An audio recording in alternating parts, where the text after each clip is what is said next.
فرمایا مومنین وہ ہیں جو اپنی امانتوں میں خیانت نہیں کرتے، اپنے عہد و پیمان کو ضائع نہیں کرتے، کسی سے عہد و پیمان کیا ہے اس کو ضائع نہیں کرتے، امانتوں کی حفاظت کرتے ہیں۔ والذین هم علی صلواتہم یحافظون، وہ لوگ وہ ہیں جو اپنی نمازوں کی حفاظت کرتے ہیں۔ اللہ فرماتا ہے اولئک هم الوارثون، وہی لوگ ہیں جو وارث بننے والے ہیں، کس چیز کے؟ الذین یرثون الفردوس، جو لوگ جنت کے وارث بنیں گے، یہی وہ لوگ ہیں جو جنت کے وارث بنیں گے۔ ہم فیہا خالدون، وہ اس جنت کے اندر ہمیشہ ہمیشہ رہیں گے۔ یہ صفات ہیں مومنین کے، ان صفات کو اپنے سینوں میں منہ ڈال کر کے سوچو، کیا تمہارے اندر موجود ہیں یہ؟ اللہ محفوظ رکھے، اگر ہم اپنے اپنے گریبانوں میں منہ ڈال کر کے سوچیں تو ہم ان صفاتوں سے بری، یہ صفات بہت کم ہمارے اندر موجود ہیں اور ہم اس سے کہیں زیادہ برائیوں کے اندر ملوث ہیں۔ اس لیے مسلمانوں اللہ سے توبہ کرو، اللہ سے ڈرو۔ اور سنو اس جنت نے یہ بات بیان فرمائی، جنت کے اندر خیمے بھی لگے ہوئے ہوں گے، جنت کے اندر کیا ہوں گے؟ خیمے ہوں گے۔ اللہ تبارک تعالیٰ نے اس خیمے کا تذکرہ قرآن کریم میں فرمایا ہے، اور جنت میں جو چیزیں آپ چاہیں گے اللہ تبارک تعالیٰ وہاں عطا فرمائے گا، چنانچہ ایک جنتی کا دل چاہے گا اور وہ چیز اس کے سامنے فوراً حاضر ہو جائے گی۔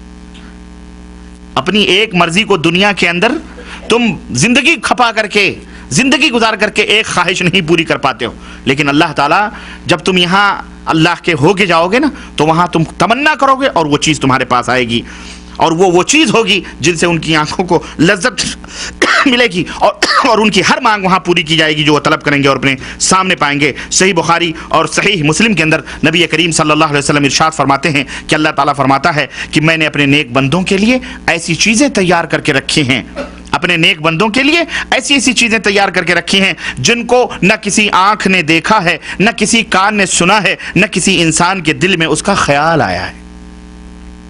یہ صحیح مسلم کی روایت ہے۔ اسی طرح اللہ رب العزت ارشاد فرماتا ہے یا عبادی لا خوف علیکم اليوم ولا انتم تحزنون الذین آمنوا بآیاتنا وكانوا مسلمین ادخلوا الجنة انتم وازواجکم تحبرون یطاف علیہم بصحاف من ذهب واکواب وفیها ما تشتهیه الانفس وتلذ الاعین وانتم فیها خالدون تلك الجنة التي اورثتموها بما کنتم تعملون۔ سورہ زخرف آیت نمبر آپ جو ہے 71-72 سے آپ اس کے اندر یہ موجود ہے۔ اللہ عز و جل نے فرمایا کہ اے میرے بندو، آج تم جنت میں آئے ہو، آج تمہیں نہ کوئی خوف ہے، نہ ہی تمہیں کوئی غم ہے، نہ تم غمگین ہوگے، نہ تم خوف زدہ ہوگے۔ یعنی وہ بندے جو ہماری آیتوں پر ایمان لائے اور جو فرما بردار تھے، ان سے کہا جائے گا کہ اے میرے بندو، تم اور تمہاری بیویاں عزت و احترام کے ساتھ جنت میں داخل ہو جاؤ، تم اور تمہاری بیویاں عزت و احترام کے ساتھ جنت میں داخل ہو جاؤ۔ ان کے پاس سونے کی رکابیاں ہوں گی، پلیٹیں ہوں گی اور گلاس لائے جائیں گے، اور وہاں ان کو وہ چیزیں ملیں گی جن کو ان کا دل چاہے گا اور جن سے ان کی آنکھوں کو لذت محسوس ہوگی۔ اور اے جنت والو، تم یہاں ہمیشہ ہمیشہ رہو گے، اور یہ جنت جس کے تم مالک کر دیے گئے ہو تمہارے نیک اعمال کا صلہ ہے۔ کس کا بدلہ ہے؟ نیک اعمال کا صلہ ہے۔ اللہ عز و جل ایک جگہ اور ارشاد فرماتا ہے ان الذين قالوا ربنا الله ثم استقاموا تتنزل عليهم الملائكة الا تخافوا ولا تحزنوا وابشروا بالجنة التي كنتم توعدون نحن اولياؤكم في الحياة الدنيا وفي الآخرة ولكم فيها ما تشتهي انفسكم ولكم فيها ما تدعون نزلا من غفور رحيم۔ سورہ فصلت آیت نمبر 30 اور 31۔ اللہ فرماتا ہے کہ بلا شبہ جن لوگوں نے اس بات کا اقرار کیا کہ ہمارا رب، ہمارا پروردگار کون ہے؟ اللہ ہے، جنہوں نے دعویٰ کیا کہ ہمارا رب کون ہے؟ اللہ ہے، میرے بھائیوں یہ کہنا ثم استقاموا، پھر اس کے اوپر ڈٹ گئے، یہ نہیں کہ یہ کہہ دیا کہ ہمارا رب اللہ ہے، ہمارا پالنہار اللہ ہے، یہ کہہ کر کے تھوڑی سی مصیبت، تھوڑا سا دکھ آیا، تھوڑی سی تکلیف آئی، چلو لون لے لیتے ہیں، قرضہ لون لے لیتے ہیں، ہماری بلڈنگ بن جائے گی، لون لے لیتے ہیں، سود کھا لیتے ہیں، ہمارا گھر تعمیر ہو جائے گا، ہماری بیٹی کی شادی ہو جائے گی، چوری کر لیتے ہیں۔ نہ ان الذین قالوا ربنا اللہ، جنہوں نے کہا ہمارا رب کون ہے، موت و زندگی کا مالک کون ہے، مشکل کشا کون ہے، حاجت روا کون ہے، دکھ و درد سے نجات دینے والا کون ہے، مرض سے شفا دینے والا کون ہے، جنہوں نے یہ بات کہی ثم استقاموا، پھر وہ ڈٹ گئے. بیٹا تڑپ رہا ہے، بخار کی شدت سے مر رہا ہے، کہنے والے نے کہا کہ اس کو فلانی مندر میں لے جاؤ یا فلانے درگاہ میں لے جاؤ، فلانے بابا کے مزار پر لے جاؤ، بابا کے مزار کی خاک اس کے منہ میں ڈال دو، شفا ہو جائے گا. چلا گیا کس کی محبت میں؟ بیٹے کی محبت میں. جا کر کے بابا سے پناہ مانگی اس نے، ہے بابا، ہے خواجہ غریب النواز، ہے پاک پٹن یا غوث المدد یا فلانے یا حجویری یا اجمیری یا فلانے، تیرے دربار میں آیا ہوں، خالی ہاتھ نہیں جاؤں گا. اے پاک پرور، اے بابا، ہمارے بابا کو ہمارے بیٹے کو شفا دے دے. آپ گئے وہاں اور آپ کے بیٹے کو شفا ہو گئی. آپ کا بیٹا آپ کو تو ضرور مل گیا صحیح سلامت، لیکن آپ اپنے گریبان میں منہ ڈال کر کے سوچیں، کیا آپ کا وہ ایمان جو جنت میں جانے کا سبب ہے، وہ ایمان آپ کے دل میں ہے یا نہیں؟ شیطان نے آپ کے بیٹے کو وقتی طور پر پناہ دے دی اور شیطان نے اسے شفا دے دی اور وہ شفا یاب ہو گیا، لیکن شیطان نے جو کام آپ سے کروایا، آپ کا ایک قیمتی چیز چوری کر کے لے کے گیا، اور وہ آپ کا ایمان تھا. آپ مشرک ہو گئے، اور اللہ عز و جل نے فرمایا ہے کہ ان اللہ لا یغفر ان یشرک بہ ویغفر ما دون ذلک لمن یشاء. اللہ شرک کو کبھی معاف نہیں کرے گا، اور شرک کے علاوہ جو گناہ ہے جس کے لیے چاہے معاف کر دے. انہ من یشرک باللہ فقد حرم اللہ علیہ الجنہ ومأواہ النار وما للظالمین من انصار. کہ شرک کر کے مرو گے، جنت حرام ہے، جنت حرام ہے. ہمارا بیٹا تڑپ رہا ہے، کسی کہنے والے نے کہا ہماری بیوی سے آ کے ہمارا بستر گرم کر دے، اور ہماری بیوی جا کر کے اس کے بسترے پہ سو گئی. ہماری غیرت برداشت کرے گی یہ؟ ہم یہ کہیں گے ارے تجھے دوسرا بیٹا مل جاتا، لیکن میرا جو حق تھا تیرے اوپر، اس حق کے اندر تو نے خیانت کیوں کی؟ کیوں گئی دوسرے کے بسترے پر؟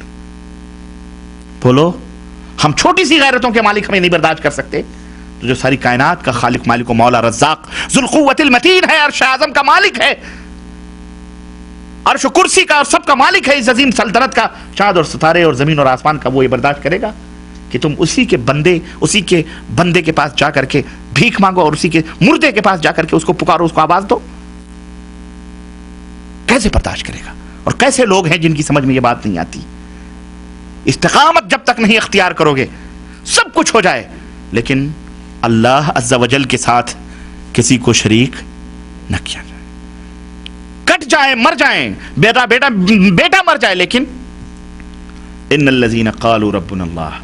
اور یہ استقامت صحابہ کرام نے ظاہر کی، اور نبی کے سامنے اما سمیہ، عمار ابن یاسر، تینوں ماں باپ اور بیٹے، تینوں کھمبوں میں بدھے ہوئے ننگے دھڑنگے. یہ ظلم آج تک کسی نے نہیں دیکھا ہے. یہ ظلم نبی کے سامنے ہو رہا ہے، نبی کے سامنے تینوں مادرزاد ننگے کھمبوں میں بدھے ہوئے، اور نبی گزر رہے ہیں، تینوں چیخ رہے ہیں اللہ کے نبی دعا کیجئے، اللہ کے نبی بچائیے. اللہ کے نبی نے کہا صبرن یا آل یاسر، اے آل یاسر صبر کرو، ہماری تمہاری ملاقات جنت میں ہوگی. ابو جہل آیا خبیث، اور اس ابو جہل نے اما سمیہ کے ننگے جسم پر، ان کے پیٹ پر تیر رکھا اور کہا پھر جا محمد کی اطاعت سے صلی اللہ علیہ وسلم، پھر جا ان کی غلامی سے، تجھے ہم زندہ چھوڑ دیں گے. سمیہ نے کیا کہا مجھے زندگی پیاری نہیں، مجھے اللہ کا بھیجا ہوا یہ رسول جو دین لایا وہ پیارا ہے. کہا اگر تو اس کے دین کے اوپر عمل کرے گی اور اس کے دین کے اوپر ٹٹی رہے گی، تیرا حشر بہت برا ہوگا. سمیہ نے کیا کہا؟ ابو جہل، میرے حشر کو سوچنے سے پہلے میرا رب تیرے ساتھ کیا حشر کرے گا وہ سوچ لے. ارے جو میں دیکھ رہی ہوں وہ تو نہیں دیکھ رہا ہے. اور اس بدبخت نابکار نے اس تیر کو ماں کے پیٹ میں چبھویا اور اس کا پیٹ پھاڑا، اور اس کے دونوں ٹانگوں کو دو مخالف اونٹوں کے پیروں میں باندھا، اس کے کوہان میں باندھا، اور کہا اب بھی وقت ہے سمیہ پھر جا. لیکن اس بوڑھی ماں نے کہا کہ یہ ہرگز نہیں ہو سکتا ہے، میرے جسم کی بوٹیاں اڑ جائیں لیکن میں اللہ کے رسول کے لائے ہوئے دین کو کبھی انکار نہیں کر سکتی ہوں. اس خبیث نے مخالف سمتوں میں اونٹوں کو